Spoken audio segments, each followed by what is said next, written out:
Welcome to the LivBtr podcast. I'm Erica Spiegelman, addiction and wellness specialist and author, and along with me, I have my co-host, Jay Siano, a New York-based serial entrepreneur, business scaling expert, and wellness aficionado. We are here to inspire, encourage growth, and most importantly, to live better. Welcome to the LivBtr podcast. Our guest today is Brian Mazza, a well-respected New York-based entrepreneur, creator, and innovator in the health and fitness industry. His extensive background in the restaurant, hospitality, fashion, fitness, and personal development spaces have landed him on the cover of Men's Health magazine. Most importantly, Brian is a proud father of his two boys and husband to CNN correspondent Chole. He is a frequent contributor to various Food Network shows. We can't wait to talk to Brian about all of his ventures. Welcome to the LivBtr podcast. I'm Erica Spiegelman, addiction, wellness specialist, and author. And along with me, I have my dear friend Jay Siano, a New York-based serial entrepreneur, business scaling expert, and wellness aficionado. We are here today to inspire, encourage growth, and most importantly, to live better. Today we have my dear friend Brian Mazza, a well-respected New York-based entrepreneur, creator, and innovator in the health and fitness industry. His extensive background in the restaurant, hospitality, fashion, fitness, and personal development spaces have landed him on the cover of Men's Health magazine. He has also been featured in Men's Fitness, GQ, Esquire, the New York Times, the Wall Street Journal. This list keeps going on, by the way, so I'm going to stop now just to expedite the process. I'm so very proud of my friend. He is a frequent contributor to various Food Network channels as well. Most importantly, Brian is a proud father to two boys, Leo and Luke, and husband to CNN correspondent Chole. And most important for me, Brian is responsible for making it acceptable for people like myself to wear leggings, like I am right now, Brian. The OG days. The OG days. So let's dive right in. The first question that we have for you, Brian, and obviously this is a more conversational podcast, but what inspires you to live better? That's a great question. I think if you have kids, right, and if you're not trying to live better just for the fact that you have children or a spouse, I understand. Let me rephrase it. If you have kids and you're married, you should automatically want to live a better life. But you also have to be selfish in this sense of wanting to live a better life for yourself. And I'm inspired every day that I get to wake up and chase becoming better. That's what really, really inspires, right? Like, it's a given if you have kids and you're married to live a better life, because that is a duty that you have to do. But a lot of people don't ever really look within, in my opinion, to live a better life for themselves. You have one body. You have one time on this earth. It's unacceptable not to do certain things for yourself. And I think a lot of people don't fully understand that, and they think selfish is bad. There is things in life that are selfishly bad, but you have to do this in order to be happier, to make people around you better. And that starts with really taking care of yourself and doing the things that sometimes you don't want to necessarily do every day in order to live a better life. Yeah, Brian, I totally agree with all of that. And, as a therapist, I have a private practice, and I'll have people coming to me wanting to live better, wanting to start this path, but yet don't have the self-love, this positive self-regard that I think you're talking about. Because when, if we can't love ourselves and see that we need to put ourselves first, that we matter, that we have worth, that we are valued, that we can contribute to this world in some way, then it's so hard to start. So my question for you is, have you always had this kind of positive self-regard or self-love, or has there been a journey? Even with myself, I began to love myself once I started treating myself more kindly, and doing things that I was proud of that helped me, kind of like a domino effect, go into that kind of more, I think, authentic path where I was honoring who I was. Was there something that propelled you into that, or was that always there for you? I don't know. I mean, listen, I see my dad as a kid, always was a very confident man, a very, very nice man, still is to this day and in incredible shape to this day. But I've always noticed him really loving himself. And it's not a bad thing. I think people have this misconception of like, if you love yourself, you're cocky or you're arrogant or you're full of yourself, right? Yeah, no, not that. Yeah. You can be full of yourself, but also be a good person, right? I think you should try to be full of yourself and really love who you are. Right. That's amazing. That's happiness. That's living free. That's being okay with who you are, right? It's freedom. So I think I grew up in a confident household with my dad, seeing just my brother and my sister being really good athletes and everything, and just seeing them excel and doing what they were doing. And I was a very, very good athlete growing up. So I think just by building confidence that way, I was able to really fall in love with being confident and fall in love with who I was as a person. Now, don't get me wrong, I'm human, right? So there's times that go on in my life where I'm down on myself, and there's times where there's adversity that I've dealt with. And, of course, not everything's not perfect, but at the root of it, in the core of it, I'm very happy with who I am as a human being.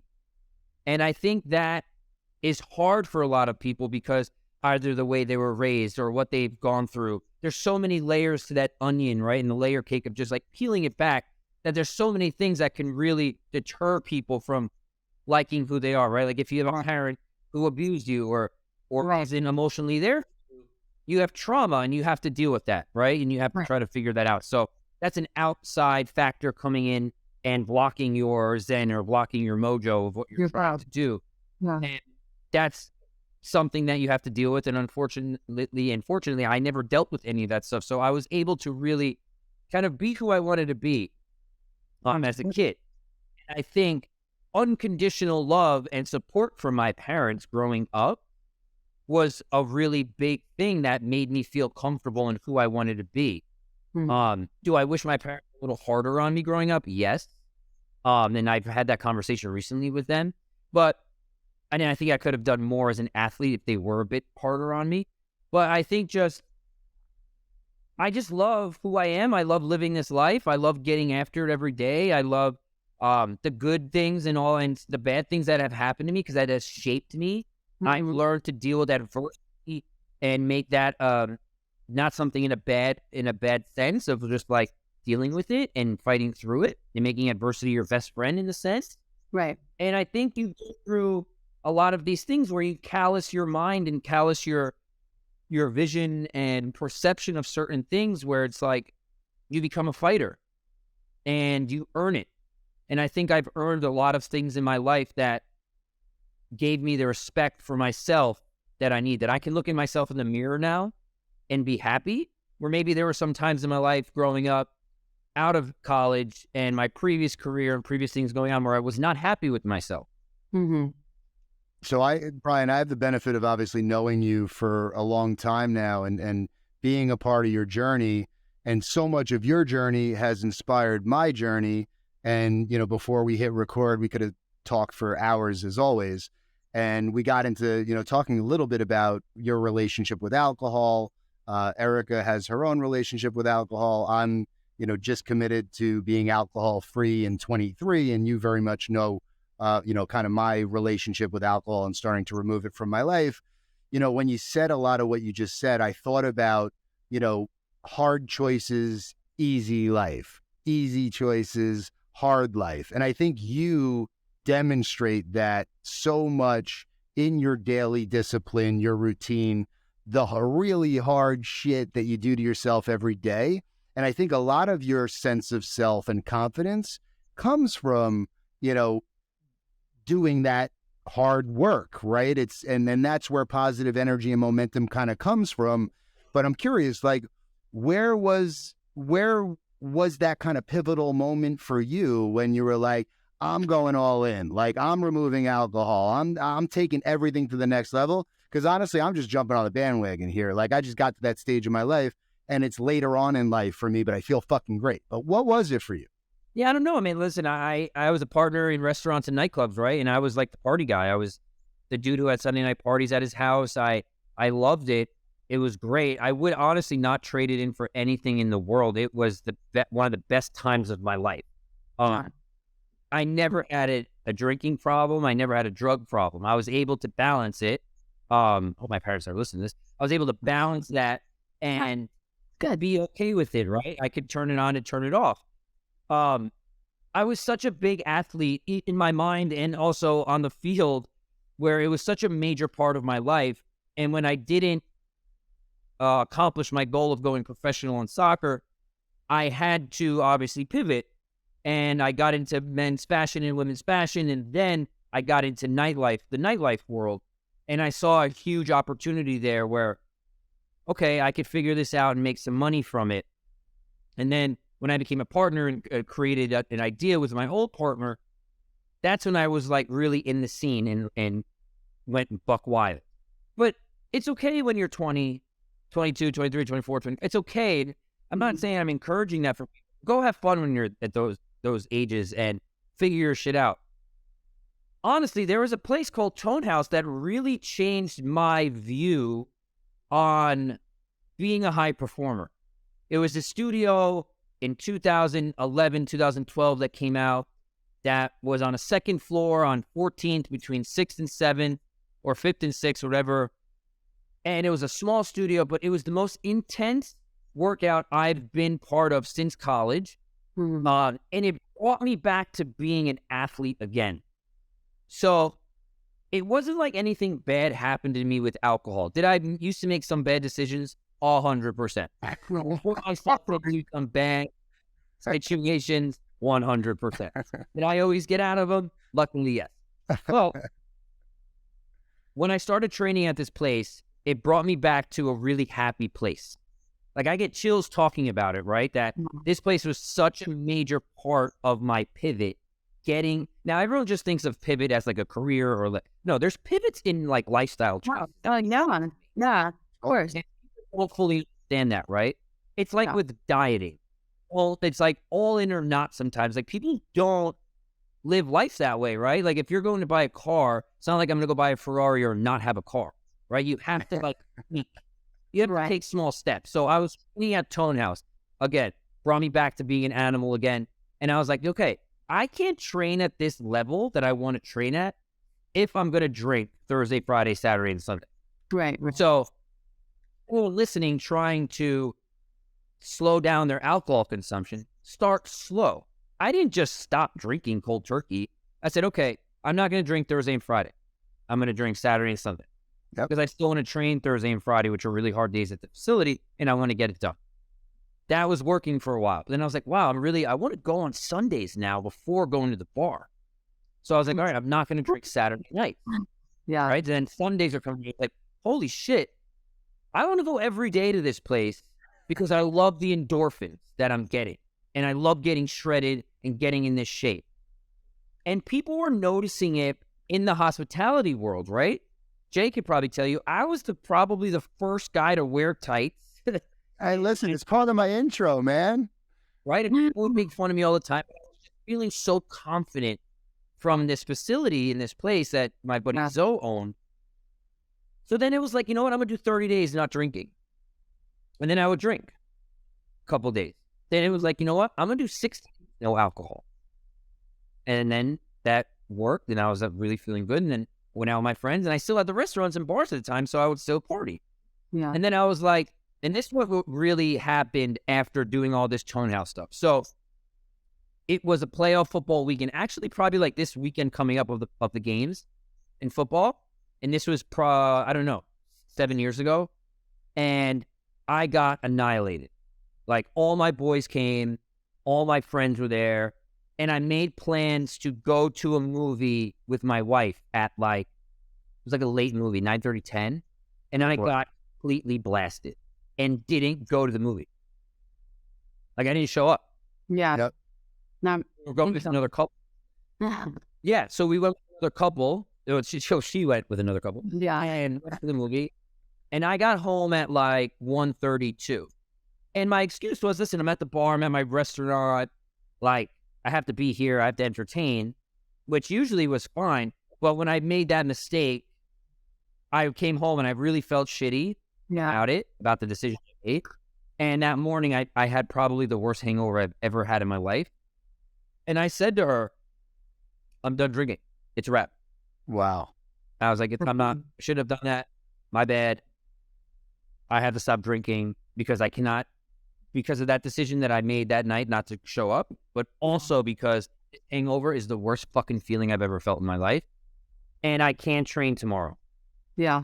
So that was like your biggest punishment on top of letting your wife down. And I was like, and I felt like I let myself down too. Yeah. But this is the self-betrayal we talk about sometimes too. We talk about self-betrayal in a sense. People wake up feeling they betrayed themselves, or they're not living their best life, or they let someone down. And that feeling is something to just be aware of, you know? Yeah, but also, to be honest with you, I think this goes back to self-love in a sense, and this might sound crazy, but a lot of people, if they hurt somebody or do something to somebody, they get over that quick. Wow. My bad. They accept their apology and you move on. But I felt like I really let myself down, and that, like, enough, dude. Like, whatever. That's the worst feeling in the world, really. Like, you know, but it's so easy to justify like what happened to you, right? Like, when I think of what you just said, it's like immediately you have this excuse, a really good excuse, because it's your business, right? And I've done so much of that with Danielle, where like I made very poor decisions and would justify those decisions and look back on it. And I'm just honestly like ashamed of myself, you know? Yeah, it happens a lot. Yeah. So I stopped drinking. I just stopped. And then it wasn't until recently that, so once I stopped, my life dramatically became better. I made a lot more money, got a lot more access to stuff, got on the cover of Men's Health twice. Not saying that was because of not drinking, but I was just putting myself in the best positions to succeed. Sure. I'm sure it has a lot to do with it. Yeah. Eliminating any excuse not to train and not to show up when I need to show up for shit. You look through the lens with clarity. It's really out of control. The compound effects, though, like just think about it from the perspective of when you started slowing down and you were only drinking a few nights a week, basically. When you take the actual drinking component and then the recovery to, you know, like it really ends up taking up a lot of time during your week to be operating at peak performance. So it is a big compound effect. Like, you know, that's what I've noticed now. And that's why I was just like, I'm all in, man. That and reading the book Turning Pro, it like game changer for me. But to both of you also, I mean, like for me, understanding the brain and how alcohol truly affects your biology, it attaches to the tissues in your nervous system. Like it's a depressant, it causes anxiety, it causes your brain to be saturated. It does cause, you know, all these other things too, which is like, I know we say, oh, we feel better, we feel more clear, but there's really something going on in your body that's changing when you remove alcohol, you know? And even for those people, like you said, all clients that say, well, I only drink 2 nights a week. Well, those 2 nights a week, you binge drink, it takes your body 2 or 3 days to recover, and then you're finally feeling clear, and then you're back to that drinking day again. So there really isn't a chance for you to optimize your life. There isn't really a chance for you to really make these decisions that you could make with like longer periods of sobriety, I think. Well, it's the same thing when people diet, right? Yeah. When they don't diet. So let's talk about when people diet. So they'll be like, Monday through Friday, I eat super clean and I'm at my levels, my numbers, right? Maintaining whatever they want to maintain, or if they're in deficit because they want to lose weight. Then Saturday and Sunday comes along. Wait, are we going to record this? We can edit this, right? Yeah. Dude, your watch came. Give it. Oh, dude, so sick. Show Mariana. Go open it. It came, dude. Amazon. All right, close that door, baby. I'll talk to you. Yep. So let's talk about when people diet, right? He's been waiting for this watch for like 12 hours. Oh my God. My thing. Oh my God. It's like, yeah. No pain. Let's talk about when people diet, right? So people diet, say they want to lose weight. So they'll be in deficit from, say, Monday to Friday, or maintaining, they're perfect, they're clean. And then let's talk about the restaurants, right? We have a sports bar, playoffs coming up. So then from Friday night or Saturday to Sunday night, they eat so much more than they're supposed to in terrible food that they will probably not get back to their basic level by Wednesday or Thursday. Wow. Right? So when that happens, it's the same thing with booze. If you're pounding drinks on the weekend because it's the weekend, you're not getting back to normal levels of your body chemically until Wednesday and Thursday. And then guess what happens again? You do it fucking Saturday and Sunday again. Yeah. So true. People don't fully understand it. Like, your body doesn't really have a clock with it. It's not like at midnight it resets and you could just do it again. It carries. Right. So I'm actually curious about, like, do you track your sleep? Are you like really from a recovery standpoint and everything else? Like we were talking about Whoop and Aura rings and things of that nature. Sure. What do you do with regard to your sleep? So I'm tracking it currently with my Whoop for the month. That's just because of an experiment that we're doing, and we could talk about it. Yeah. My Coros running watch, well, I know. Oh my God, dude, hold on. Yeah. Bring them on. Picture of the rainbow? Okay, dude, I love you. Come say hi to Jay. Come say hi. All right, come say hi really quick, then I gotta get back to my podcast. Just come say hi. Show him your fate. Show him your fate. Oh, look at that. What's up, dude? All right. What do you So I'm tracking my sleep currently with Whoop for the month, right? And we're doing it for an experiment, and we could talk about this experiment in a minute. But my Coros watch that I wear every day for running and just overall fitness tracks my sleep. Oh, wow. Coros. I found that when I used to track my sleep more consistently, it used to stress me out. That's where I'm at. When I used to have my Whoop, it would say I wasn't recovered, but I felt really good. So it mentally made me like, what's going on? So I don't track it currently on an everyday basis. I just know from doing this long enough in this space, things that I could be doing throughout the day that are going to make me feel better tomorrow. And if I stick to those, you're good. Yeah. It's actually super interesting that you say that, because when I look at my Whoop data from the night before, like first thing in the morning, I have this preconceived notion of how hard I'm gonna go like that day, and it kind of like sets me off, with this thing in my head, and I don't think it's the best thing to do or get too stuck on the data. But it's also not realistic, right? Because I have two little kids, a 3-year-old and a 5-year-old. My 3-year-old screams for me all the time, and I go lay in his Batman car bed where I sleep on plastic in the corner, where I know I'm not getting good sleep. So like, but then it's I do the same. I have a 3 and a 4-year-old, and sometimes when she wakes up in the middle of the night, it'll tell me I slept great, and I know I didn't. So you have to you have to give it a little. Nothing is perfect, I don't think. Some of those things are wrong once in a while. But Brian, I wanted to ask you. Just wanted to shift gears for a second. And ask you, with you and your wife are both so busy. Your wife, Chole, she has a amazing career, and you both are doing so many things individually. And just as somebody who has young kids myself too, and I'm married, and we all have children, and how do you guys, connect and keep your relationship as a priority? I mean, it's like, it is kind of we have to kind of water our garden when it comes to like our relationships first, because our children, they'll pick up if we're not feeling close and good as a family. So just curious to hear about you guys and about your relationship and how that that's really difficult, honest. Like, I'm just gonna be honest with you. It's very difficult. I'm not gonna sugarcoat it. We have our ups and downs, and we are so busy personally in our own businesses, and we have a business together, and it's a lot, right? I think there's a mutual level of respect when it comes to business where I understand, like, for instance, yesterday, she was in all day, and this is during the Alec Baldwin issue going on, and she knows, like, listen, Alec Baldwin's thing is going to get charged, most likely, and he got charged, and I'm going to be on air all night. And I'm like, okay. So we have help, obviously, with our nanny, thank God. And it's like she has to leave at a certain time, then I have to be able to take over for the kids. But my day doesn't really stop. So Yes.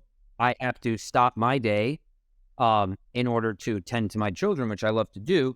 But then she texts me that, hey, I'm not coming home tonight because I got to be back on air at 4:30.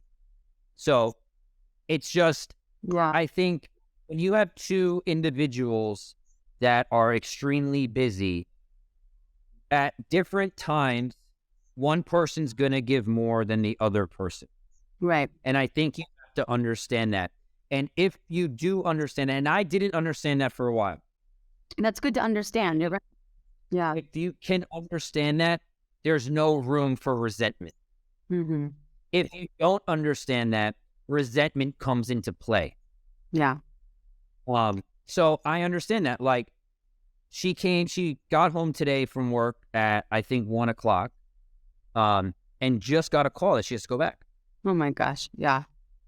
Right? Yeah. So it's like, okay, it's not like I'm going to go rip it up tonight, but I'm home. So communication, it just sounds like communicating all this and communicating expectations. I think I'm not a good communicator with my wife as much as I should be. I communicate a lot better to a guy like Jay or to my trainer Jacob or my dad or my mom or my brother. So I have to do a better job at communicating that. But we try to, when we can fit in time, we fit in time. And that's just, it's different in my opinion, than the way my dad was a school teacher. My mom was a hairdresser. My dad was home at 3:00 every day and his phone. Right. The dynamics have changed so much.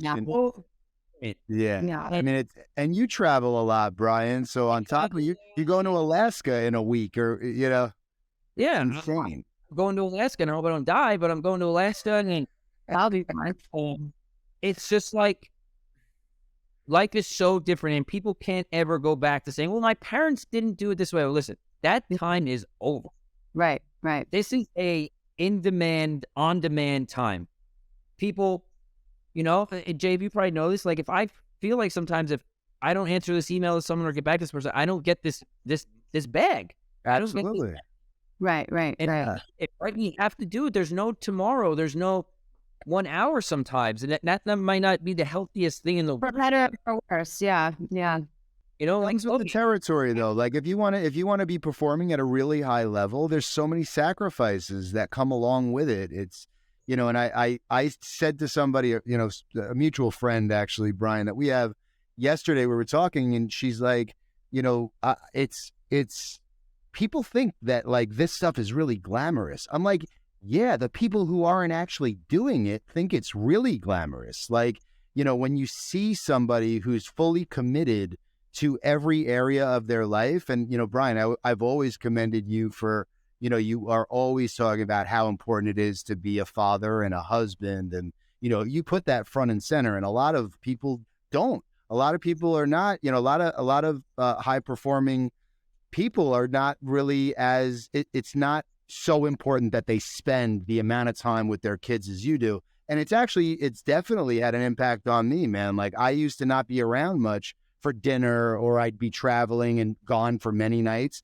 Now I've changed my whole thing where it's super important to me to be there for my kids as much as I possibly can and grow with them. Yeah. You have to look at it like this in a sense, right? Like anyone who's mega successful and makes big bucks, I'm talking big bucks, they're probably not around as much. Right. Mhm. That's just, maybe they're around a little bit more now because there's different ways to do it. Understood. And maybe I'll never make big bucks. And you know what? I'm kind of okay with that because I'm around a lot as a dad. Yeah. And that means a lot. That means a lot more to me than big bucks. My dad never made big bucks, ever. But he was around all the time. And he's the happiest human being I've ever met in my life because he's happy with himself. So it goes back to self-love. Yeah. You don't really need all the shit we want and all the shit we go get. We don't. Right. For sure. Well, it doesn't make you happy to have a bunch of things. With a lot of people with a lot of money who are very unhappy. Unhappy, miserable. Yeah.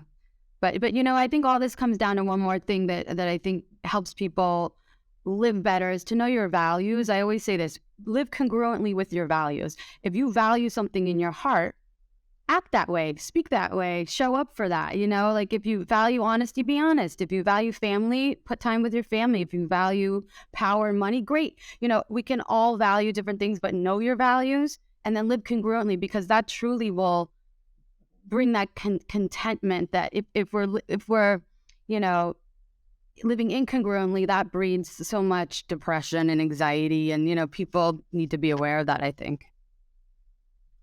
Yeah, I mean, listen, life can end tomorrow, and I live by that all the time. Like, it can end after the Zoom, right? Like, some weird shit could happen, you never know. And I want to know, well, I won't know this 'cause I'll be dead, but I want to know that if it ends now, that I was the best father to these kids I possibly could be. Yeah. And by the way, like for the people who are hearing this or seeing this now, we've actually cut out, Brittany has her work cut out for her, because we've cut out a few clips of, was that Leo? Yeah, Leo. Leo jumping in and showing dad his watch, which, by the way, dude, like, that's what it's about. That's what it's about. Not getting extremely frustrated when you're in this situation and be like, get the hell out of here. What are you doing? Funny you just said that, because I have to send you this woman I've been following on IG now, and it's about parenting. I've been following her. Blonde lady? Yeah, like walks in the streets talking about like the kids. And So she did something recently where she... We have to have her on, Erica. Dr. Becky Ken. Yeah.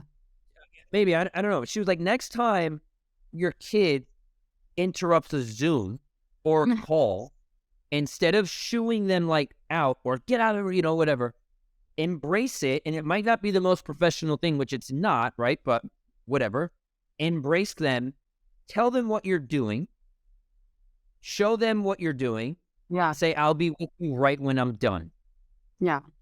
And that usually gets a different reaction out of your children. Of course. Rather than shooing them out and being like, get out of the office, I'm on a Zoom. That's not the right way to do it. It's the same thing with like what I've learned with now recently the past couple of weeks with like Leo, if he's acting bad, right, to a sense, not sending him to his room. Right. She doesn't believe in this. It causes shame. It causes... You won't want the room to be associated with bad, because then they don't want to sleep. They don't want to be in their room. Right. Yeah. Right? So if he's acting out or yelling or screaming or frustrated with something and you want to send him to his room, what I've been doing with him lately is like, hey, do you want me to listen to you about something? Yeah. Good job. Me to give you advice on something. And he will be like, I just want you to listen to me. And I'll let him get it all out. And then we keep it moving. And it's like game changer. Right. Yeah. Yeah. It's amazing. Pretty cool. No real need for punishment, especially that's her, you know. And it's also, it's like you're having big feelings. Let me acknowledge your big feelings instead of shaming you and punishing you for having big feelings. Or she also says is give them the tools before they have the big feelings. Before they hit their brother, why don't we give them the tools and say, when you're having a big feeling, take a deep breath. That's a tool, sweetheart, you know, or walk away. That's another tool, you know, which is, it doesn't dawn on us sometimes because of the way we were raised or just old, you know, old narratives, but there's new ways. And I think it's awesome. There's people like that.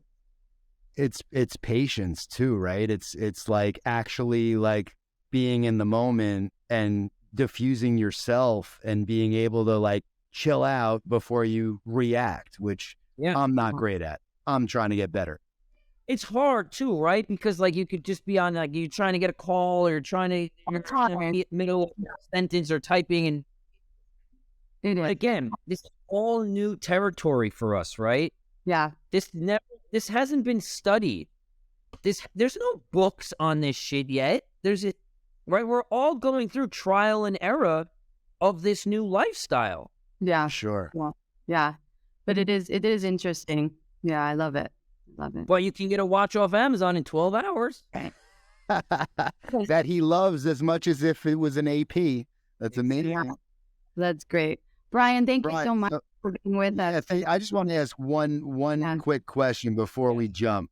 So what advice would you give somebody that's just starting out, like trying to really improve their life? You know, somebody who's not waking up every morning at 4:30 a.m. like yourself and crushing a workout and doing all of the things. What's a good piece of advice to somebody who's really just trying to start their journey to live better? I think it's actually a very simple piece of advice that you have to start slow. If you go too big, too fast in anything in life, it usually doesn't last. So if you have 15 drinks a week, let's scale it down to 9. And then after a couple weeks from there, let's scale it back to 6. And then let's work from there. So it's just like dieting, right? Dieting is not about cutting everything out. It's just about minimizing all of the bad shit as much as you can until you can cut it out. Yeah. You're not going to run tomorrow a marathon. So if you want to start running, for example, walk a quarter mile, run a half a mile, or whatever it takes. Exactly. Because the slow wins are more important than fast wins. The slow wins compound, and they turn into big wins later down the road. I learned that the hard way many different times, getting injured, getting hurt, getting discouraged. Go slow. Take your time. No one really gives a shit also. No one's really watching. No one really cares. Yeah. They're dealing with their own shit. So love yourself. Take your time. Don't be too hard on yourself. Only get really hard on yourself when you've got it all figured out, when you think you got it figured out. And then beat yourself up to go harder. Excellent advice. It's great advice, and I want to close us out here because I am a firm believer that, if people are adding anything to your life and having a positive impact on your life, you should let them know that. You should give people their flowers. Brian, you've been an inspiration. Go ahead. Eliminate the people in your life that are not going to champion you. Yo, that's huge. That are not going to support your new journey. Yes. And sometimes a lot of those people are the ones closest to you. Yeah. Ooh, that's so true. Be prepared for that, because it's like the old Italian guys. I'm Italian, so I can say this. What's the matter? You trying to better yourself? No, idiot. I'm trying to sit on the stoop with you until I'm 70. Yeah, and better myself. I love that. It's so true. Old Italian guy. Right. Make you feel love it. You feel guilty for something. Yeah. What's the matter? You're not drinking tonight? Right. No, Moro. I want to run tomorrow and become better. I want these conversations myself. Yeah. Oh my God. So true. It's so true. So listen, in the middle of giving you your flowers, I was rudely interrupted by you, but I'll allow it. Brian, it's been really amazing to have you as a friend, have you to continually to inspire me. And that goes for so many other people, because even with my intro, I did not do your pioneering and innovation in just the health and wellness space any justice. And I commend you, because you are one of by far the most disciplined people I have ever met. And at the end of the day, you ain't scared of shit. So I appreciate you, and we love having you on this podcast. Yeah, thank you so much. Same to you, dude. Like, we met a long time ago, and the same hustle and bustle, but we've always treated each other with respect in everything we've done. And that's a really important thing, which I think has gone out of hand in this world, is that people don't truly respect their peers and their other acquaintances, and everything is very transactional these days, and it's how can you help me, and that's it. And we've always kept it real. We've always kept it 100 with each other, right? We've just had fun, and that's important, right? Life is about relationships. It's about sustaining them, and I just want to be around great people. And I think that's another thing. Like, Erica and I really are inspired to bring together great people too. And Brian, we've done that, with many different relationships. Like, we're just trying to add value and make the world a better place and spread positivity and really have a positive impact on the world. I'm super excited that you've had a chance to meet Erica, and thank you so much for joining us. I need therapy, so I'll be calling you. Okay, good. Anytime. Thank you, Brian. All right, brother. Thank you so much.